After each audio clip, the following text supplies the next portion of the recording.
एक ईश्वर की उपासना से जो देवी देवता नाराज हो जाए तो वह देवी देवता ही नहीं है, क्योंकि देवी देवता को जो शक्ति मिली है उसी ईश्वर से। तो मनुष्य शरीर साधारण शरीर नहीं है, ये वो शरीर है जिस शरीर का उपयोग करके महर्षि जी ने मुर्दे को जिंदा किया। हम लोग गोड्डा में सत्संग करने गए थे, चतुर्दीप ने बताया कि किस तरह से जिनके यहाँ सत्संग का आयोजन था उनका बेटा सुबह में ही मर गया। मैं उस आत्मा को नमन करता हूँ, उसकी श्रद्धा को नमन करता हूँ कि जिसका बेटा मर गया वह सत्संग का आयोजन में कमी नहीं।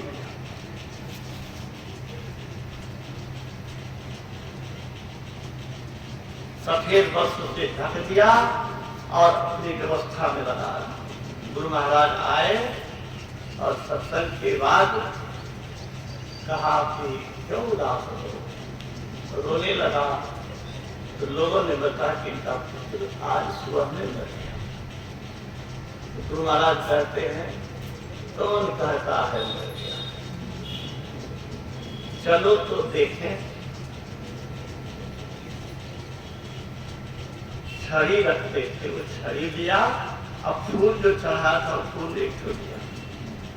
खराऊ पहने, एकदम चतुर्दिक वर्णन हो रहा है, खराऊ पहने फूल दिए तो चले। जब घर गए तो बच्चे को कहा कपड़े को हटाओ, हटाया। माँ को बुलाओ, माँ को बुलाया। देखती क्या हो, इसे दूध खिलाओ। अस्तर में लगाया और वह बच्चा दूध पीने लगा। महाराज की जय। डीएम के यहाँ ड्राइवर है, आप उससे इसकी तहकीकात कर सकते हैं, उसकी सुनाज कर दो। ब्लॉक में था अभी डीएम के यहाँ, उसके पिता और वो दोनों मेरे निवास पर आकर के बताए कि क्या बताए। अब 2-3 टर्म प्रमुख रहा। कौन? वही लड़का जो मरा हुआ लड़का था वो प्रमुख बन करके 3 टर्म रहा। तो कहानी का तात्पर्य यह है कि मनुष्य शरीर से आप कुछ भी बन सकते हैं। साधनों का धाम है, इसका जिस रूप में उपयोग करें वो अपने। डॉक्टर की बात मान करके उनके अनुसार चलिए, डॉक्टर बन जाइए। धनवान बिजनेसमैन के राह पर चलिए, बिजनेसमैन बन के धनवान बन जाइए। और संत की बात अगर मानते हैं तो संत बन सकते हैं। संत का मतलब होता है ईश्वर में मिल जाना। अभी हम लोग संत की स्तुति किए हैं, कुछ लोगों को होता होगा कि क्या गीत गा रहे हैं जो कभी नहीं सुने। तो सुन लीजिए, हम लोग सब संतन की बड़ी बलिहारी क्यों गाते हैं। वैशाली जिला में सत्संग आयोजक के सिवा कोई सत्संगी नहीं। स्कूल में वासा, खिड़की न दीवार, कड़ाके की ठंड, कुहासा इधर से घुसे उधर से निकले। कष्ट होना स्वाभाविक है। ऐसा कष्ट मैं झेला हूं। एक बार घोड़े पर गया था, श्राद्ध संपिंडन के भोज में, दूसरे गांव में।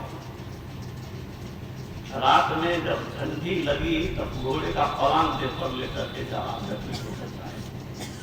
तो कड़ाके की ठंड में जब गुरु महाराज के शिष्यों को कष्ट हुआ तो रामगढ़ बाबा ने कहा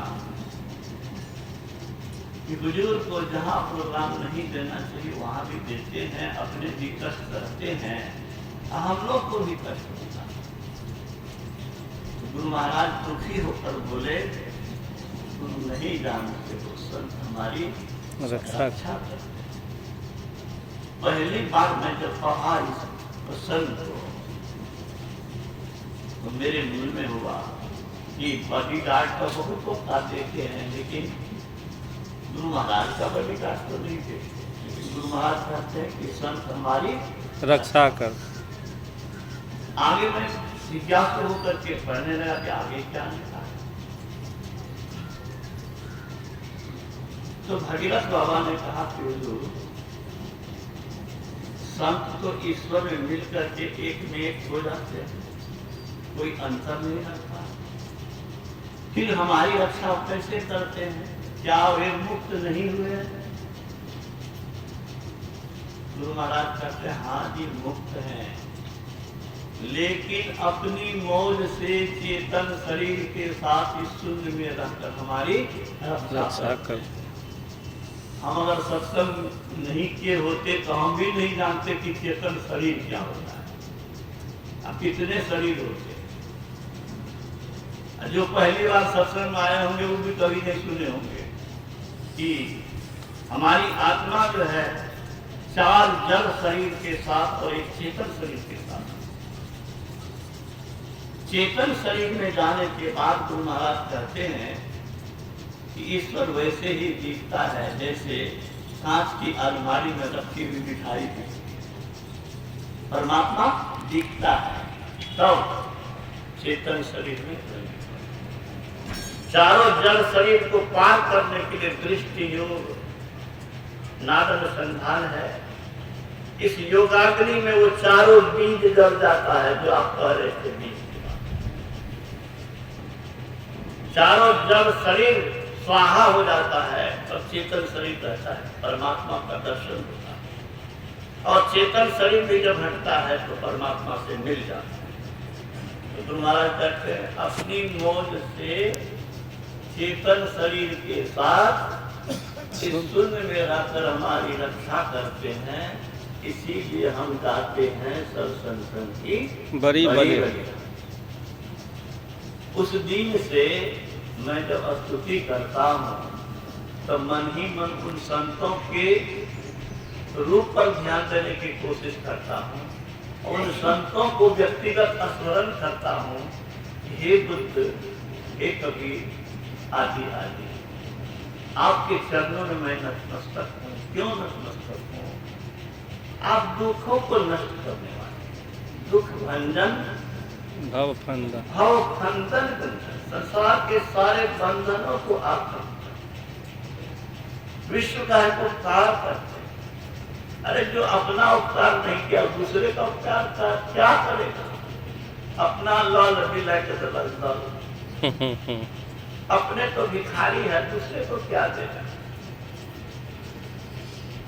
जिन्होंने आत्म कल्याण किया, सारे दुखों से अपने को छुड़ाया, वही किसी को सारे दुखों से छुड़ा सकता है।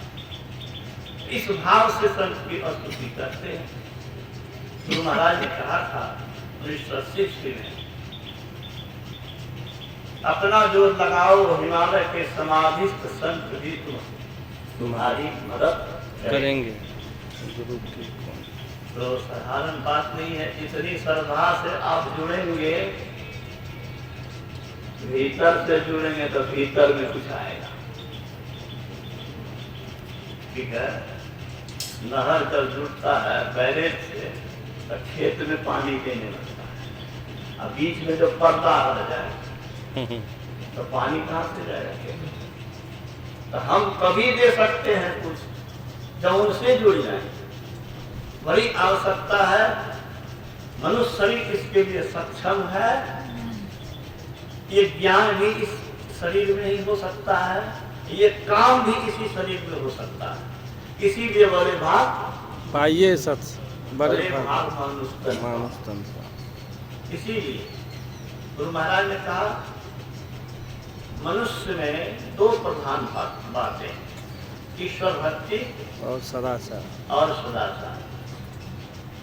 यदि यह दोनों नहीं है तो शरीर से मनुष्य है लेकिन वह पशुवत है। पशु कहना अतिशयोक्ति नहीं, कोई हानि नहीं। क्यों? इसीलिए कि पशु धर्म का ज्ञान नहीं जानते। मनुष्य धर्म का ज्ञान जानते हैं, मनुष्य धार्मिक हो सकता है, भक्ति और सदाचार का पालन करके अपने आप को हम प्रभु प्रभु हम एक ही होई, द्वैत और द्वैत रहे नहीं कोई। द्वैत मिट जाएगा, हम वही हो जाएंगे। मनुष्य शरीर परमार्थ साधन और मोक्ष प्राप्ति के लिए है, इसमें ये कर सकते हैं। और गुरु महाराज कहते हैं ये शरीर है भी इसी के लिए। ज्ञान योग ईश्वर भक्ति में पहला प्रवचन में आप पढ़ेंगे, इसी के लिए मनुष्य शरीर है। और नहीं तो खाना पीना मस्ती मारना, तो क्या कुत्ता नहीं मस्ती मारता है क्या? ऐसा ऐसा कुत्ता है जिसको कार बंगला वाले लोग उसको पैखाना कराने ले जाते हैं, उसके मांस की व्यवस्था करते हैं, और क्या नहीं करते। उनको कम मस्ती है क्या? बहुत आदमी को तो भीख मांग कर खाना पड़ता है। तो बहुत आदमी से बहुत पशु भी बेहतर स्थिति में है, लेकिन मनुष्य शरीर अनमोल इसीलिए है कि हम अनमोल बन सकते। सर्वश्रेष्ठ शरीर इसीलिए है कि हम सर्वश्रेष्ठ स्थिति प्राप्त कर सकते। मुर्दा बनने के लिए नहीं है ये शरीर। अगर ईश्वर भक्ति को छोड़ करके आप दुनिया में लिप्त रहते हैं भोग विलास में, तो सच पूछिए तो संतों की निगाह में आप मुर्दे ही। ठीक है, गुरु महाराज का सब सुनाता हूँ। यदि तुम्हारे हृदय में ईश्वर बसता है तो जीवित हो, नहीं तो मरे हो।